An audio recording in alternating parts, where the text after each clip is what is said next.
नमस्कार, आप देख रहे हैं क्यूवाइब और मैं हूं प्रवीण झा। कल ही हमने आपको बताया था आरजीकर मामले में एक पूरी रिपोर्ट दिखाई थी आपको कि किस प्रकार से आरजीकर मामले को फिर से एक प्रकार से पुनर्जीवित किया गया है। और शुभेंदु अधिकारी जब से मुख्यमंत्री बने उसके बाद सीबीआई जांच के आदेश दिए गए। पहले से जो जो जांच पुलिस कर रही है वो जांच अपने तरीके से अपनी गति से चल ही रही है। कल हमने आपको कहा था कि जो इस मामले में एक आरोपी निर्मल घोष है जो टीएमसी के पूर्व विधायक हैं, उनको उनकी गिरफ्तारी हुई है ओडिशा के पुरी से। उनको वहां पर गिरफ्तार किया गया, कोर्ट में अदालत में पेश किया गया और उसके बाद फिर कोलकाता लाया गया। अब आप कहेंगे कि इसमें खबर क्या है? खबर है, अब आपको बता रहे हैं खबर है क्या। दरअसल आज जब लाया गया कोलकाता तो निर्मल घोष के ऊपर उसी प्रकार से उनका एक प्रकार से स्वागत किया गया जिस प्रकार से शुभेंदु अधिकारी के मुख्यमंत्री बनने के बाद बंगाल में आरोपियों का किया जा रहा था। यानी कि अंडे से, चप्पल जूते से एक प्रकार से बरसात हो रही थी, चप्पल जूते की भी और अंडे की भी। हाईकोर्ट ने कहा था जब लगातार अंडे की बरसात होने लगी थी बंगाल में, तो कोलकाता हाईकोर्ट ने कहा था कि नहीं, ये सही नहीं है, इस पर लगाम लगाने की जरूरत है और अगर कोई इस प्रकार के इसमें शामिल होते हैं अंडे फेंकने में तो उनके ऊपर कार्रवाई होगी। लेकिन जनता का गुस्सा इस प्रकार का है या इस प्रकार से है कि वो मानने वाली नहीं है।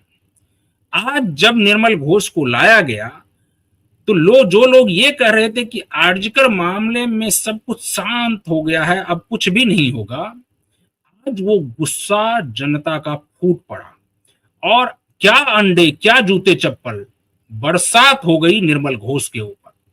और ना सिर्फ निर्मल घोष के ऊपर बल्कि जो उस पीड़िता के अंतिम संस्कार में यानी दाह संस्कार में जिस व्यक्ति ने हस्ताक्षर किया था, यानी कि उनके माता पिता ने हस्ताक्षर नहीं किया था, जिस पड़ोसी ने हस्ताक्षर किया था, आज उसके ऊपर भी जबरदस्त अंडे की बरसात की गई।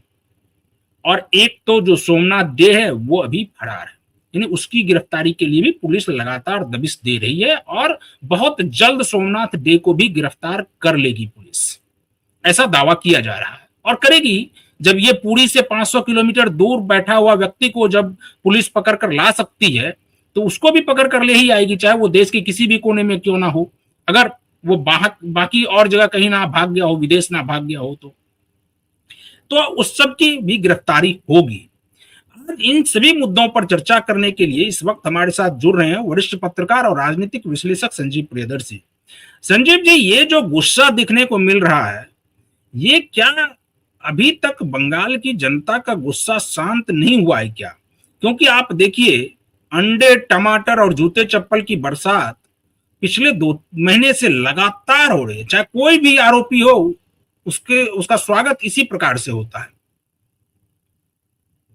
हाँ, नमस्कार प्रवीण जी, दर्शकों को भी मेरा नमस्कार। देखिए, 15 साल तक बंगाल की जनता ने बहुत कुछ झेला है। अत्याचार, उत्पीड़न, धार्मिक पाबंदियां, बलात्कार, सत्ता संरक्षित अपराध, सत्ता संरक्षित गैंगस्टर्स और पूरा जिहादी कनेक्शन, सीमा पार कनेक्शन, और ये सब झेलते झेलते बंगाल की जनता उब गई और वो मौका तलाश रही थी कि कब वो मौका मिलेगा जब हिसाब किताब बराबर किया जाएगा टीएमसी से। देखिए, बंगाल की जनता प्रेम भी बहुत देती है और फिर जब हिसाब किताब बराबर करने पर आती है तब तो लाल झंडे वालों का भी हिसाब किताब बराबर कर देती। तो फिर ये तो तृणमूल ही थे, इनका हिसाब किताब रोज के हिसाब से बराबर किया जा रहा है। पहली बात, ममता बनर्जी को चोर चोर, कीचड़, मिट्टी, ईंट उनके गाड़ी पर तोहफे के रूप में उत्तर 24 परगना की जनता ने दिया। अभिषेक बनर्जी को वही लौटाया जिसकी धमकी वो बहुसंख्यक बंगालियों को देता था, यानी डीजे बाजबे, तो डीजे बजा दिया गया उसका। जहांगीर खान ये कहता था फाल्टा में कि एक भी हिंदू औरत और लड़की बचेगी नहीं जो उसके विरुद्ध में वोट देगी, तो उसका भी ड्रामा निकल गया, उसकी बीवी का भी ड्रामा निकल गया। इसके अलावा कोई अब तो टीएमसी शेष मात्र बची है थोड़ी बहुत, और निर्मल घोष जो है, इसमें ये साबित होता है कि निर्मल घोष ने किसी एक ही उस आरजी कार पीड़िता के केस को दबाने में या सबूत मिटाने में भूमिका नहीं निभाई थी, बल्कि सैकड़ों लोगों को प्रताड़ित किया। और यही वजह है कि जैसे ही ये इसको लाया गया अदालत में, लोगों का पानीहाटी के लोगों का गुस्सा फूट पड़ा। और आरजी कार कांड में ही संजीव मुखर्जी जो इसका भी साझेदार था, जिसने डेड बॉडी को जल्द से जल्द अंतिम संस्कार करवाया, संजीव मुखर्जी और शोभा कांडे जिन्होंने साइन किया माँ बाप की जगह, शोभा डे, तो उन सब की एक तो फरार है, वो शोभा कांडे, और ये मुखर्जी की भी इसी तरह से धुलाई हुई है, तो कहते हैं कि पाप कभी नहीं छोड़ता पीछा, कभी नहीं छोड़ता, किसी न किसी रूप में पाप लौट के आता है। मुझे लगता है वो पाप का घड़ा भर चुका था और इसीलिए बंगाल की जनता ने इनको करारा जवाब दिया। पहले वोट का चोट दिया, फिर इलेक्शन कमीशन का एसआईआर, और इंटेलिजेंस एजेंसियों ने जिस तरह से बंगाल में स्वीप किया है, यानी जो भी जहां पर छिपे हुए जिहादी हैं, गद्दार हैं, उन सब की पहचान की जा रही है। और इसी क्रम में इनके जितने गुंडे थे उनकी भी अच्छी से, कहते हैं ना कि वो एग थेरेपी, अंडा थेरेपी वहां चल रहा है। तो इस बार अंडा के साथ मुक्का थेरेपी भी हुआ है। संजीव जी, अभी भी जो सीआरपीएफ के जवान या केंद्रीय बल जितने हैं वो वापस नहीं लौटे हैं पूरी तरह से, क्योंकि अभी भी ये लग रहा है कि जब तक पूरा मामला शांत नहीं हो जाता है, लॉ एंड ऑर्डर की स्थिति एकदम सुचारू रूप से मतलब ना चलने लगे, तब तक शुभेंदु अधिकारी को भी ये लग रहा है कि यहां से अगर सुरक्षा बल वापस चले जाते हैं तो कुछ भी हो सकता है, अजीब तरह की स्थिति हो सकती है। क्योंकि जिस प्रकार से आईएसआई एजेंट गिरफ्तार हो रहा है, कोई MI6 का एजेंट गिरफ्तार हो रहा है, कहीं CIA का एजेंट गिरफ्तार हो रहा है, ये आए दिन हो रहा है बंगाल में। तो इसलिए उसको भी नहीं अभी तक जाने के लिए कहा जा रहा है और केंद्र से लगातार सुरक्षा बल को वहां पर रहने के लिए कहा जा रहा है। ये जो पूरा मामला है और आज जिस प्रकार से ये इसके ऊपर हमला किया गया है, खास करके जो जितने भी जो वहां की जनता आसपास के इलाके से है, जिनका गुस्सा फूटा है, इससे लग रहा है कि अभी भी वो गुस्सा शांत नहीं हुआ है। और अगर ये गुस्सा शांत नहीं हुआ है और वहां से अगर पुलिस बल को, केंद्रीय पुलिस बल को हटा दिया जाता है, तो बाकी लोग इस गुस्से के बहाने कुछ और फायदा उठाने के लिए उस भीड़ में ना आ जाए, इसीलिए वहां पर इसको रखा जा रहा है। ठीक है, देखिए वो तो अदालत का निर्देश है। मैं ये कह रहा हूं, देखिए कि ये टीएमसी के आपराधिक चरित्र को, एक कैरेक्टर जो होता है किसी पार्टी का, वो कैरेक्टर एक्सपोज हो गया है, totally expose before people of Bengal. कि इनका कैरेक्टर क्या था, ये रेप पीड़िता का विरोध करते हैं और रेप करने वाले का बचाव करते हैं। ये बांग्लादेश के जिहादियों को अपना नागरिक बताते हैं और यूपी से, बिहार से अगर कोई मजदूरी करने बंगाल चला जाता है, राजस्थान से कोई मारवाड़ी व्यापार करने चला जाता है, गुजरात से कोई गुजराती व्यापार करने जाता है, जो वहां रोजगार भी दे रहा है, जो वहां के डेवलपमेंट में साझेदार है, उसको ये बाहरी कहती। ये इनका कैरेक्टर। तो बंगाल की जनता ने इनको रिजेक्ट कर दिया है। और अभी तो अच्छे से शुरुआत नहीं हुई है। जब तक बनर्जी परिवार नहीं जाएगा जेल, तब तक इंसाफ की शुरुआत मैं अभी भी नहीं मानता। क्यों? क्योंकि देखिए, बाकी तो त्रिज्या है। आप कह रहे हैं संजीव जी की बनर्जी परिवार जेल ना जाए। अभिषेक बनर्जी विदेश जा रहा, आप बनर्जी परिवार को जेल भेजने पर लगे हुए हैं। नहीं, ठीक है, अभिषेक बनर्जी अदालत के फैसले पर जा रहा है, अदालत के फैसले पर हमें टिप्पणी करने का कोई वो नहीं है।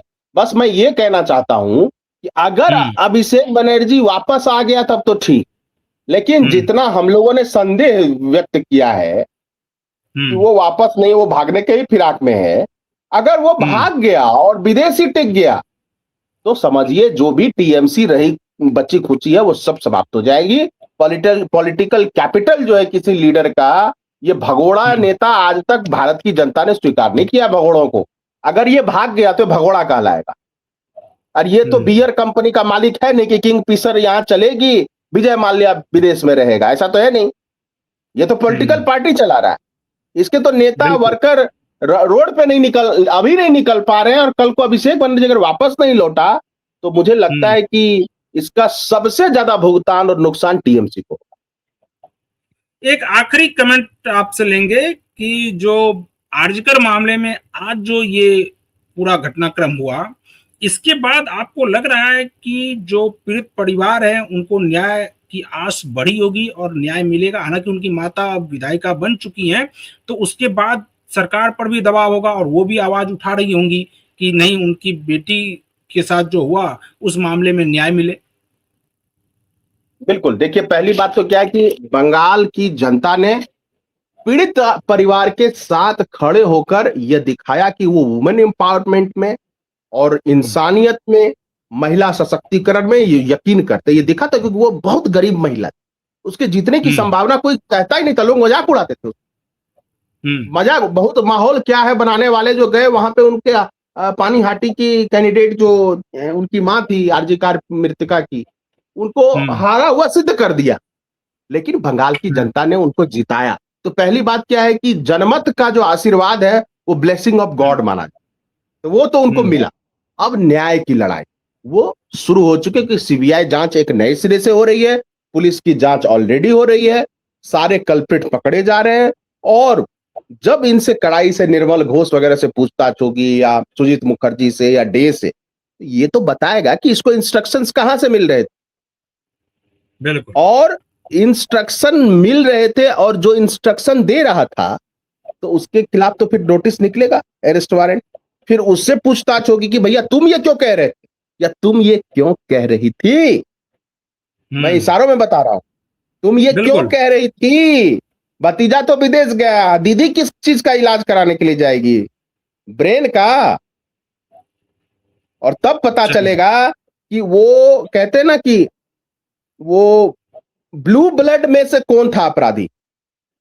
क्योंकि अक्सर जो इस तरह के राजनेता का परिवार होता है ब्लू ब्लड हो जाता है।